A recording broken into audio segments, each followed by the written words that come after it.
নমস্কাৰ। আজি ক'বলৈ ওলাইছোঁ এটা বিষয়, যিটো বিষয় বৰ্তমান চলি আছে, সেইটো হৈছে যে অসমত শংকৰ আজান নে শংকৰ মাধৱ, এইটোলৈ এটা বিতৰ্ক চলি আছে। আচলতে অসমখন আমাৰ শংকৰ মাধৱৰেই আৰু শংকৰ মাধৱৰেই হৈ থাকিব, কাৰণ জানো যে ইয়াত আজানৰ বিশেষ তেনেকুৱা কোনো প্ৰভাৱ নাই। আমি যদি শংকৰ নামটো চাওঁ, শংকৰ নামটো ইতিহাসৰ দিনৰ পৰা, বৈদিক যুগৰ পৰা শংকৰ নামটো বিভিন্ন পুৰাণ দৰ্শন আদিত পোৱা যায়, কিন্তু আজান নামটো বাহিৰৰ পৰা অহা এটা নাম, এক নম্বৰ। দ্বিতীয়তে হ'ল শংকৰদেৱে যিবিলাক প্ৰচাৰ কৰিছিল, সেই প্ৰচাৰবিলাক ভাৰতীয় সংস্কৃতিৰ আধাৰত হৈছিল।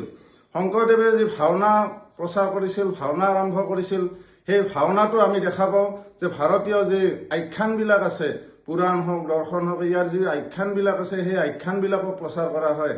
কিন্তু আজানৰ দ্বাৰা তেনেকুৱা কোনো ধৰণৰ আমি আখ্যানৰ প্ৰচাৰ দেখা নাপাওঁ। আৰু দেখা পাওঁ যে শংকৰদেৱে যি নাম প্ৰসংগ কৰিছিল, সেই নাম প্ৰসংগটো কৃষ্ণৰ মাহাত্ম্য প্ৰচাৰ কৰিছিল, আৰু কৃষ্ণৰ লগত সদায় আমি গৌ মাতাক দেখা পাওঁ। কিন্তু আজানৰ লগত আমি গৌ মাতা তেনেকুৱা দেখা নাপাওঁ। তেওঁলোকে গৌ মাতাক, আকৌ তেওঁৰ ভক্তসকলে, আজানৰ ভক্তসকলে গৌ মাতাক ভক্ষণ কৰাহে দেখা যায়।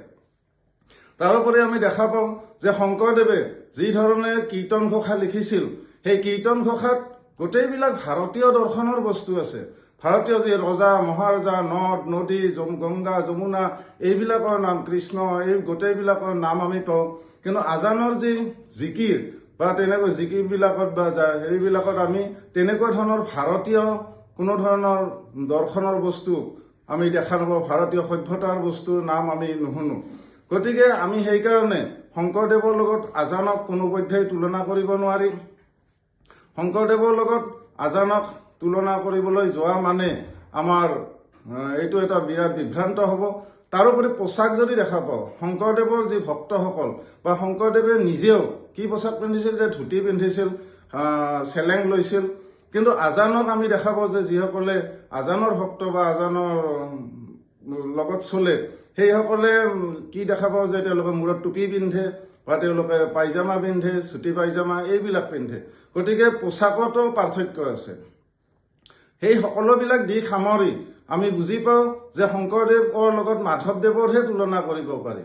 কাৰণ মাধৱদেৱে শংকৰদেৱক কি কৰিছিল, অনুকৰণ কৰিছিল, আৰু শংকৰদেৱৰ গোটেইবিলাক বিষয় মাধৱদেৱে অনুকৰণ কৰি প্ৰচাৰ কৰিছিল।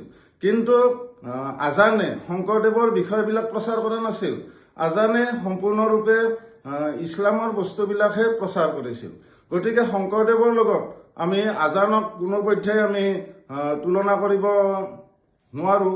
শংকৰদেৱৰ লগত মাধৱ সদায় থাকিব, আৰু এইখন শংকৰ মাধৱৰ অসম হৈয়েই থাকিব। ধন্যবাদ।